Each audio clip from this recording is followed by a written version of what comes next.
नमस्कार, स्वागत है आपका बार ब्रेकफास्ट में। आपके साथ मैं हूं नेहा आनंद। आइए देख लेते हैं कि अंतर्राष्ट्रीय बाजारों से मंगलवार सुबह हमारे मार्केट्स के लिए कैसे संकेत हैं। तो एक ढीली ढाली सी शुरुआत है, न बहुत ऊपर न बहुत नीचे, एक छोटे दायरे का ट्रेड है।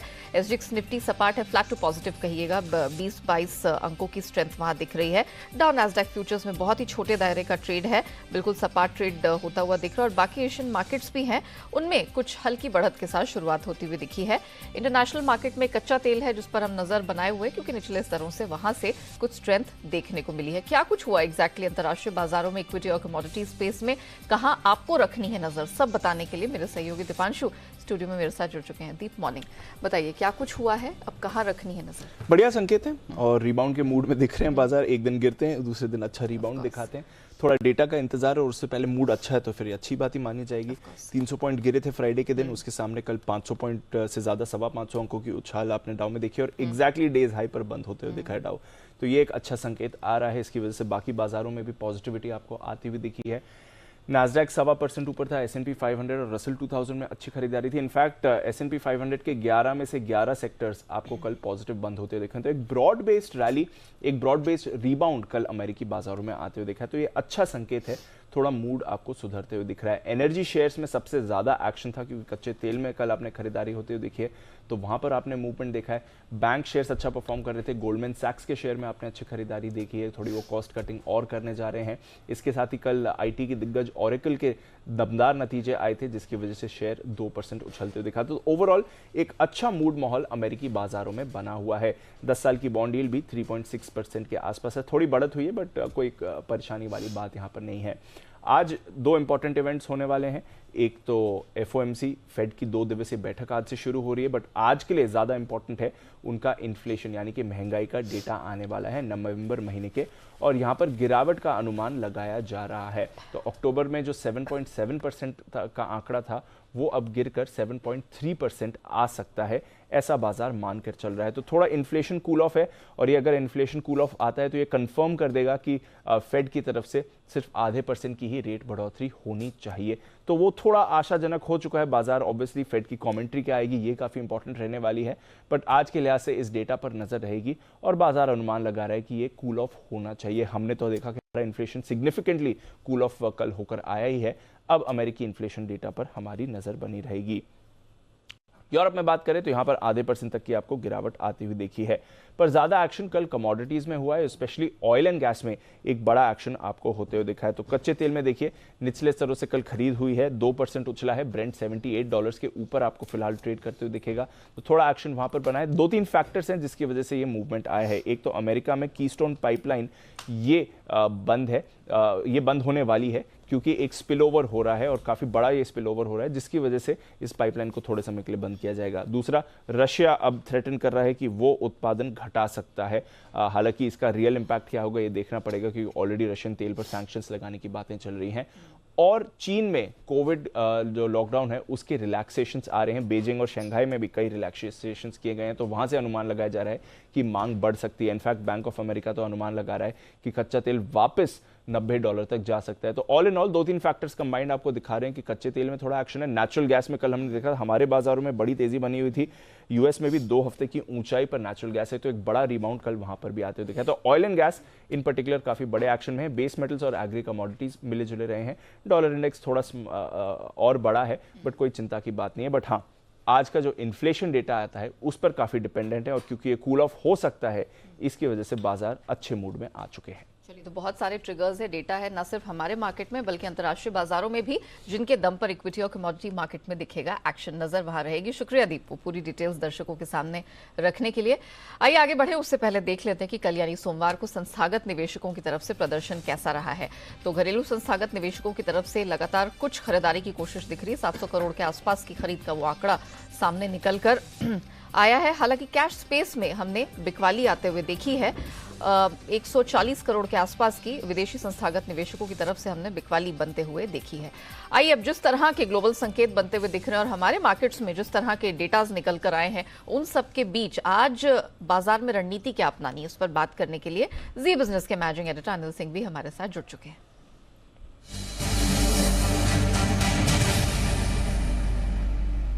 Sir, sir good morning. महंगाई के मोर्चे पर हमारे मार्केट में तो सर बहुत अच्छी खबर है। अब जिस तरह के संकेत हमें मिल रहे हैं इंटरनेशनल मार्केट से भी, उन सब के मद्देनजर क्या रणनीति में कोई बदलाव होगा? निफ्टी बैंक निफ्टी महत्वपूर्ण लेवल सर। Good morning. यहाँ देखिए, ग्लोबल संकेत काफी बेहतर आते हुए दिखे हैं। वैसे हम ग्लोबल संकेतों के दम पर जितनी कमजोरी दिखती है उतना गिरते नहीं है, और जितनी मजबूती होती है उतना बढ़ते नहीं है। लेकिन हाँ, आज इन संकेतों के साथ एक संकेत और जोड़कर देखना चाहिए, वो है महंगाई का। कल जो हमारे महंगाई के आंकड़े आए वो राहत देने वाले, तो इन दोनों फैक्टर को मिलाकर अगर आप देखें तो फिर थोड़ी तेजी का मूड तो बनता है। कल वैसे भी दिन भर 18,500 के नीचे ट्रेड करने के बाद बाजार 18,500 के आसपास क्लोजिंग बेसिस पर आकर बंद हुए, वो एक अच्छा संकेत है। तो मेरे ख्याल से आज थोड़ी तेजी और बढ़नी चाहिए। तो और मेरे ख्याल से अगर कम गैप के साथ खुले या फिर एकदम ये समझ लीजिए कि फ्लैट ओपनिंग होती हो, थोड़ी नीचे शुरुआत होती दिखे, तो आपको तुरंत खरीदना चाहिए। और वैसे रेंज के लिहाज से आप देखेंगे तो खरीदने के लिए सबसे बढ़िया जगह है 18,350, 18,425। अगर दिन के दौरान उस रेंज में आता है तो बिल्कुल खरीदारी करनी चाहिए। और ऊपरी स्तरों पर 18,575, 18,650 इस रेंज तक जाने की कोशिश निफ्टी की हो सकती है। अब आइए बैंक निफ्टी। बैंक निफ्टी ने तो कल फिर से एक बार लाइफ टाइम हाई पर बंद किया है, यानी कि तकनीकी तौर पर बहुत मजबूत है। बैंक सारे प्राइवेट सेक्टर बैंक लीड करने के मूड में आ रहे हैं। एक्सिस बैंक, HDFC बैंक काफी अच्छे दिख रहे हैं। तो मेरे ख्याल से बैंक निफ्टी के लिए अब सपोर्ट रेंज थोड़ा और ऊपर शिफ्ट हो जाता है, वो है 43,375 से लेकर 43,500। अब ये रेंज ही आपके लिए अच्छे सपोर्ट के तौर पर काम करेगी। और ऊपरी स्तरों पर जो हमने 43,850 का लाइफ हाई बनाया है, वहां से लेकर 44,000 की रेंज तक हल्की फुल्की प्रॉफिट बुकिंग आ सकती है। लेकिन आज इस बात की पूरी संभावना नहीं है कि फिर ऐसी सिचुएशन में बैंक निफ्टी एक बार फिर से लीडरशिप लेके नया लाइफ हाई बनाने की कोशिश कर सकता है। तो ओवरऑल तेजी के लिए बैंकिंग शेयर लीड करेंगे, और निफ्टी में भी आप एक बार अच्छा बाउंस आते हुए देख सकते हैं। जी, very well sir, point taken. तो मतलब हमारे मार्केट में अभी भी स्थिति ऑल इज वेल वाली है और बिल्कुल खरीदारी का मौका बनता है। खासतौर से बैंक निफ्टी एक बार फिर से लीड लेते हुए दिखेंगे और नए हाइस की तरफ आज हम फिर से बढ़ते दिख सकते हैं। लेवल्स बता दूं, 18,350 से 425 ये एक सपोर्ट रेंज है। सर को लगता है कि ये बाइंग के लिए सबसे उपयुक्त लेवल आज हो सकता है। अपर बैंड 18,650 तक स्ट्रेच होती हुई निफ्टी में दिख सकती है। बैंक निफ्टी लीडरशिप लेने के लिए पूरी तरह से तैयार। 43,375, 500 ये आज एक सपोर्ट बैंड का काम करेगा और ऊपर की तरफ 44,000 तक का लेवल ये टेस्ट करता हुआ दिख सकता है। तो आज ब्रॉडर मार्केट्स पर रहने वाली है इन स्तरों पर नजर। आइए अब जान लेते हैं कि खबरों के दम पर किन स्टॉक्स और सेक्टर्स में एक्शन दिखने वाला है। अरमान हमारे साथ जुड़ चुके हैं। अरमान बताइए, डेटा इंटरनेशनल मार्केट में भी बहुत है, हमारे मार्केट में भी बहुत है, स्टॉक्स एंड न्यूज़ की लिस्ट क्या कहती है? जी बिल्कुल।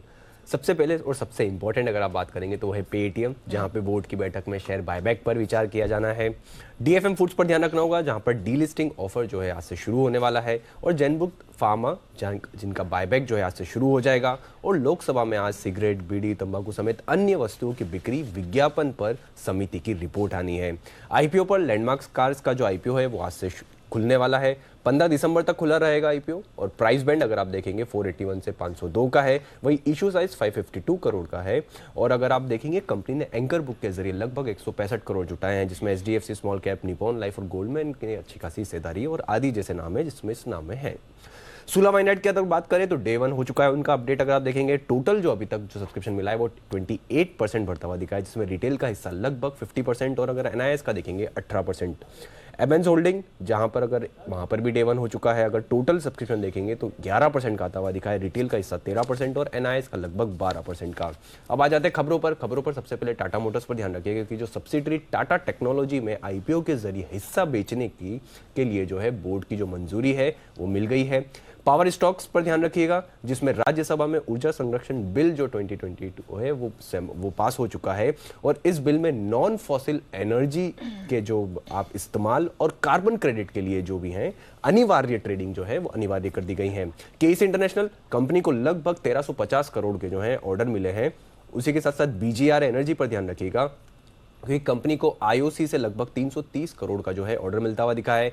आरएसडब्ल्यूएम राइट इश्यू समिति ने राइट इश्यू को मंजूरी दी थी और एंटाइटलमेंट रेशियो 1:1 का रखा है और इश्यू प्राइस रखा है 100 का। और अंत में star health allied and insurance पर ध्यान रखिएगा क्योंकि उनका नवंबर का अपडेट है जिसमें हेल्थ रिटेल प्रीमियम की अगर आप बात करेंगे तो वो लगभग 18% बढ़कर आई है। वहीं अगर आप टोटल ग्रॉस डायरेक्ट प्रीमियम की अगर बात करेंगे तो वो भी 16% बढ़कर आती हुई दिखी। ओके, चलिए, तो ये वो डिटेल्स हैं, स्टॉक्स एंड न्यूज की लिस्ट है जिसके दम पर इन चुनिंदा स्टॉक्स और सेक्टर्स में दिखेगा एक्शन और आपको मिलेंगे कमाई के बेहतरीन मौके। आइए अब जान लेते हैं कि आज की ट्रेडिंग कॉल्स कहां से निकल कर आ रही है। शुरुआत ऑफ कोर्स चॉइस ब्रोकिंग के साथ करते हैं। ईपीएल खरीद के चलने की सलाह है। ईपीएल लिमिटेड में स्टॉप लॉस आपको लगाना है 165 का, टारगेट 178 का मिल जाएगा।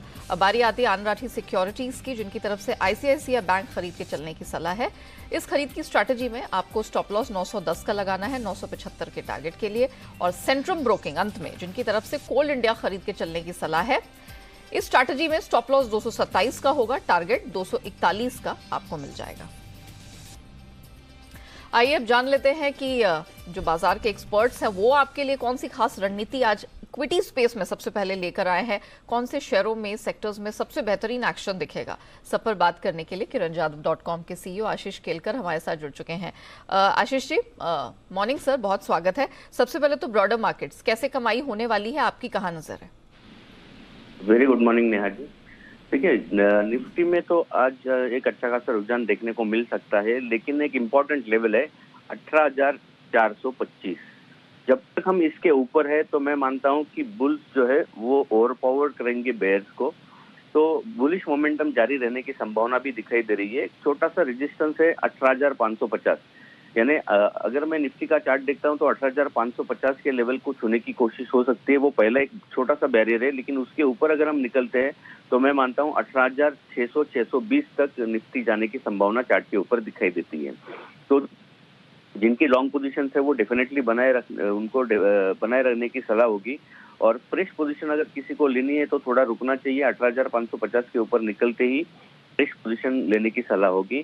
620 और 660 के टारगेट, 18,620 18,660 के टारगेट हम निफ्टी में देख पाएंगे। बैंक निफ्टी की बात करते हैं नेहा जी, तो मैं मानता हूं कि जब ये जो 43,900 है ये बहुत इंपॉर्टेंट लेवल रहेगा। इसके ऊपर एक फ्रेश ब्रेकआउट वापस एक बार आता हुआ दिखाई देगा और 43,550 ये एक क्रूशियल सपोर्ट का काम करेगा। ओके, आशीष जी, अब ये भी बता दीजिए स्टॉक स्पेसिफिक एक्शन कहाँ दिख रहा है आपको? मैंने एक ही स्टॉक चुना है जिसमें मेरा कन्विक्शन है और वो स्टॉक है अपोलो टायर्स। अपोलो टायर्स के फ्यूचर्स में खरीदारी करने की सलाह होगी। का क्लोज 325 के आसपास है, इसी लेवल के दौरान खरीदने की सलाह होगी। स्टॉप लॉस 319 रुपए 50 पैसे का लगाएंगे और मैं मानता हूँ अगर हम 2 दिन का वक्त देते तो 335 तक ये स्टॉक जाता हुआ दिखाई देगा। कल टायर स्टॉक्स में अच्छा खासा रुझान देखने को मिला था और अपोलो टायर्स में एक बुलिश फ्लैग पैटर्न का ब्रेकआउट मिलता हुआ कल के ट्रेडिंग सेशन में हम देख पाए। ओके, आपने कहा बैंकिंग स्पेस पर यहाँ फोकस रहेगा। मुझे बताइए निफ्टी पीएसयू बैंक, क्या ये कहानी वापस से लौट कर आती दिख रही है? क्योंकि जब जब हमें लगता है कि स्ट्रेंथ दिखाने के बाद अब इसकी रैली ओवर हो गई है, कहीं और ध्यान दिया जाए, फिर ये अपना जलवा बिखेरता है और कल इस इंडेक्स में भी यही हुआ है। क्या इंडेक्स पे और चुनिंदा पीएसयू बैंक्स पे आपकी नजर आज भी रहने वाली है? रहेगी। कल के दोपहर के शो में भी मैंने इसके ऊपर चर्चा की थी। देखिए, निफ्टी पीएसयू इंडेक्स ने जब ब्रेकआउट दिया था तो मेरे ख्याल से उस वक्त 3,200 के आसपास ये इंडेक्स था और अभी 4,300 के करीब ये 3,400 4,300 4,400 के आसपास ये इंडेक्स पहुंचा है। तो जिस तरह का रैली हमने यहाँ पे देखा है, मैं मानता हूँ थोड़ा सा टाइम करेक्शन या प्राइस करेक्शन इन स्टॉक्स में आता हुआ हम देख पाएंगे। हम एक्सपेक्ट कर रहे हैं कि एक ऐसा करेक्शन हो जाए क्योंकि नए और खरीदारी करने के मौके हम इसमें ढूंढ पाए। जो पीएसयू बैंक है, अगर हमने देखा बैंक ऑफ बड़ौदा, पीएनबी, ये जो स्टॉक्स है इनमें बहुत बढ़िया रैली अभी तक देखने को मिली है। तो इतने बड़ी रैली के बाद नेहा जी जनरली एक टाइम करेक्शन और प्राइस करेक्शन हो सकता है। लेकिन अगर किसी को चुनना ही है तो डेफिनेटली मैं बैंक ऑफ बड़ौदा के साथ जाना चाहूंगा। 190 के आसपास का ये स्टॉक है। यहाँ पे जिनके लॉन्ग पोजीशन से डेफिनेटली बनाए रहें। मिलता है तो 180 तक ये स्टॉक, 180 178 तक ये स्टॉक नीचे आ सकता है, तो वहां पे खरीदारी करने के मौके ढूंढे। उस केस में स्टॉप लॉस बहुत नजदीक रहेगा 173 का और ऊपर की तरफ वापस एक बार 205 और 15 के 2 लक्ष्य चार्ट के ऊपर दिखाई दे रहे हैं। ओके, चलिए, तो अपोलो टायर्स पर तो हमारी नजर रहेगी ही क्योंकि बेस्ट पे का आज आशीष जी की तरफ से आई है, लेकिन बैंकिंग स्पेस और खासतौर से पीएसयू बैंक, यहां पर हमारा फोकस बराबर बना हुआ है। Ashish ji, thank you so much हमारे साथ जुड़ने के लिए, बताने के लिए इक्विटी मार्केट में कहां कहां कमाई के मौके। लेकिन एक और सेक्टर है जिस पर आपको करना है फोकस, और वो है फर्टिलाइजर कंपनियां। जी हां, इस बार बजट में सरकार फर्टिलाइजर कंपनियों के लिए कुछ बड़े ऐलान करने वाली है, और इसकी पूरी एक्सक्लूसिव डिटेल लेकर जी बिजनेस के एग्जीक्यूटिव एडिटर स्वाति खंडेलवाल हमारे साथ इस वक्त जुड़ चुकी हैं। स्वाति, मॉर्निंग, बताइए क्या एक्सक्लूसिव डिटेल है आपके पास फर्टिलाइजर कंपनियों को लेकर? जी बिल्कुल, आपने सही कहा। फर्टिलाइजर सेक्टर एक्चुअली काफी फोकस में रहता है before budget, but details important है यहाँ समझना कि बजट के पहले यहाँ पर किस तरीके से सरकार इस सेक्टर को देख रही है। और हमें जो सूत्र इस वक्त बता रहे हैं वो ये कि 2023 के बजट में सब्सिडी को लेकर यहाँ पर सरकार ने कुछ स्टेप्स लेने जा रही है, जहाँ हाइक सब्सिडी में बढ़ोतरी की बात कर रही है यूरिया के लिए। सो पर्टिकुलरली जो कंपनीज जिन पर यूरिया का फोकस है, जैसे कि चंबल, आरसीएफ, एनएफएल, ये कंपनीज के लिए ये अच्छी खबर है, क्योंकि यहाँ पर अगर सरकार इनकी सब्सिडी बढ़ाती है तो इनकी cost of low cost of production की वजह से इनको बहुत फायदा होगा। और ऐसी कंपनी, स्पेशली प्राइवेट सेक्टर की कंपनीज, इनको अच्छा यहाँ पर एक तरह से उनकी फाइनेंसिस के लिए अच्छा है और इन कंपनीज के लिए अच्छा होगा। जो सोच है सरकार की वो ये कि हाइक करेंगी यूरिया की सब्सिडी प्राइसेस, जो 268 रुपीज पर केजी से 288 रुपीज पर केजी। तो ये थिंकिंग है, इस पर काम हो रहा है, और ये बहुत हद तक आप देखेंगे कि बजट में सरकार ये मुद्दा लेगी और उठाएगी। और पिछले आपने समय में देखा था कि इस पर सरकार ने बहुत ओपनली कहा भी है कि वो प्रोटेक्ट करेगी interest of farmers and also of the company. जहाँ पर सब्सिडी जहाँ जरूरत पड़ेगी तो जरूर वो बढ़ाएंगे, और यही चीज हम बजट में देखेंगे। ओके, तो यूरिया से जुड़ी सब्सिडी यहां पर बढ़ के आने की संभावनाएं दिखाई दे रही है, और लो कॉस्ट प्रोडक्शन वाली निजी कंपनियों के लिए खास फायदे की बात है। ऑल इन ऑल पूरा फर्टिलाइजर सेक्टर जो वैसे भी प्री बजट रैली दिखाता है, उसके लिए एक एडिशनल पॉजिटिव इंटेंट सामने निकल कर आता हुआ दिख रहा है। शुक्रिया स्वाति, वो पूरी डिटेल्स दर्शकों के सामने रखने के लिए। तो एक्सक्लूसिव जानकारी लेकर हमारी एग्जीक्यूटिव एडिटर, और आज आपकी स्टॉक्स इन न्यूज की लिस्ट में ये खबरों के दम पर हम फर्टिलाइजर स्टॉक्स में भी फोकस आता हुआ देखेंगे। आइए अब फोकस आगे बढ़ाते हैं कमोडिटी स्पेस की तरफ, क्योंकि वहां पर भी एक्शन है भरपूर। और बात करने के लिए केडिया कमोडिटीज के अजय केडिया जी हमारे साथ अब फोन लाइन पर जुड़ चुके हैं। केडिया जी, मॉर्निंग सर। बताइए, सोना एक छोटे दायरे में चिपक कर रह गया है, चांदी हालांकि थोड़ा सा अपना दायरा बढ़ाने की कोशिश कर रही है, क्या किया जाए बुलियन में आज? Very good morning Neha ji. Definitely सोना चांदी एक दायरे में है, बिकॉज अगले 2 सेशन में हम देखेंगे फेड इंटरेस्ट रेट हाइक करता हुआ फिर से दिखाई देगा 0.5 का, बट उससे ज्यादा डरने की बात नहीं है, बिकॉज लास्ट 3 सेशंस में हमने देखा जब भी 0.75 का रेट कट हुआ है उससे पहले मार्केट नेगेटिवली रिएक्ट करता है, but post rate cut definitely एक बड़ी रैली आती है। तो मुझे लगता है 2-3 दिनों से मार्केट कंसोलिडेट कर रहा है, बट हाँ, एक कंसर्न ये है कि as we are moving year end, तो यहाँ पे वॉल्यूम्स काफी स्विंग हो जाते हैं, उस पर नजर रखिए। तो आज के लिए मुझे लगता है कि जब तक फेड के अपडेट्स नहीं आते मार्केट साइडवे टू नेगेटिव रहेगा। रुपए की गिरावट की वजह से हमने थोड़े बहुत जंप जरूर आते हुए देखा था। तो आज मुझे लगता है कि सोने में 54,300 के करीब बेच के चलना चाहिए, 53,800 तक का लेवल मिल जाएगा। ये छोटा पुल बैक है टेक्निकली। वहीं अगर चांदी की बात करें तो चांदी में मुझे लगता है 68,000 के ऊपर प्राइसेस सस्टेन नहीं कर पा रहे, तो बेच के चलना चाहिए। 66,500 तक का लेवल देखने मिल सकता है। ओके, कच्चे तेल में जो अब रीसेंट डेवलपमेंट्स है उसको देख के आप खरीदारी करने में कंफर्टेबल हैं? हाँ बिल्कुल, पिछले 1 हफ्ते के अंदर कच्चे तेल में हमने जबरदस्त गिरावट आते हुए देखा था। चाइना का फियर, डिमांड का फियर, ये सब बना हुआ था, but everything has been now discounted. China अभी न्यू ईयर से पहले धीरे धीरे ओपन अप हो रहा है, और सप्लाई डिस्टर्बेंस है वो अगर थोड़ा भी हिट होता है तो कहीं ना कहीं प्राइसेस को सपोर्ट मिलेगा। लुकिंग टू दैट, कल भी हमने एक अच्छी खासी रैली देखी है, आज भी ये रैली कंटिन्यू रहेगी, जो 6,050 पे लिया जा सकता है। 6250 तक का टारगेट हम कच्चे तेल में देख पाएंगे। ओके, बेस मेटल्स में क्या, क्योंकि बड़ी मिलीजुली सी चाल दिख रही है अब तक। कॉपर ने अच्छा दमखम दिखाया, जिंक अभी भी होल्ड आउट कर रहा है स्ट्रेंथ को, तो आपका भरोसा कहाँ है मेटल्स में? मेटल पे मुझे लगता है अभी भी कॉपर, जिंक और एल्यूमिनियम, ये तीनों ही कमोडिटी अच्छे हैं, बट कॉपर जैसे लीडर ऑफ हम बेस मेटल बोलते हैं, तो थोड़ा बहुत पुल बैक जरूर आया, which is good sign. But I think वापस 698 के करीब लेके चलिए, नई रैली के लिए वेट करना चाहिए। 710 के ऊपर हम 725 तक के भी लेवल देख पाएंगे। वहीं कॉपर अभी जिंक अभी भी अच्छा लग रहा है, 287 पे लेके चलिए, 290 292 तक के लेवल देखने मिल सकते हैं। अच्छा, रुपी पे क्या फोकस बन रहा है? हमारे इन्फ्लेशन के आंकड़े एक्सपेक्टेशन से कहीं बेहतर निकल कर आए हैं, तो आपको लगता है रुपए को इसका फायदा मिलेगा? क्या करना चाहिए आज? Definitely as we are heading towards the year end, dollar index में तो अभी भी 105 के नीचे हम लोग ट्रेड कर रहे हैं, विच इज शोइंग के रुपी में अच्छा स्ट्रेंथ मिलना चाहिए। बट जिस ढंग से हमने प्रीवियसली भी देखा, आरबीआई कंटिन्यू डॉलर बाइंग कर रही है लोअर लेवल्स पे, तो विच विल मेक श्योर के रुपी स्पॉट जो है वो 80 to 25 से 83 के रेंज में ही ट्रेड करना चाहिए। एक्स्ट्रा ऑर्डिनरी कोई बड़ी तेजी या मंदी नहीं लगी का ट्रेड दिखेगा और थोड़ी बहुत स्ट्रेंथ के लिए यूएसडी आईएनआर को सेल की रिकमेंडेशन आज निकल के आ रही है केडिया जी की तरफ से। Thank you so much Kedia ji, commodity और करेंसी स्पेस पर अपनी राय दर्शकों के साथ बांटने के लिए। आइए बात करते हैं एफआईआर यानी एफआईआई इन्वेस्टमेंट रिपोर्ट की और देख लेते हैं कि फॉरेन ब्रोकरेजेस की तरफ से आज भरोसा किन स्टॉक्स पर है और क्या स्टैंस निकल के आ रहा है। शुरुआत आईटीसी के साथ करेंगे।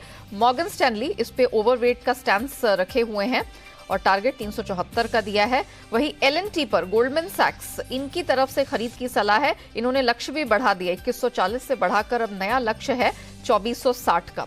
Tata Motors, Macquarie out perform का आउटलुक इस पर लेकर चल रहे हैं, टारगेट है 493 का। और अंत में पेटीएम, मॉर्गन स्टैनली इस पर इक्वल वेट का स्टैंस दे रहे हैं, टारगेट है 695 रुपए का।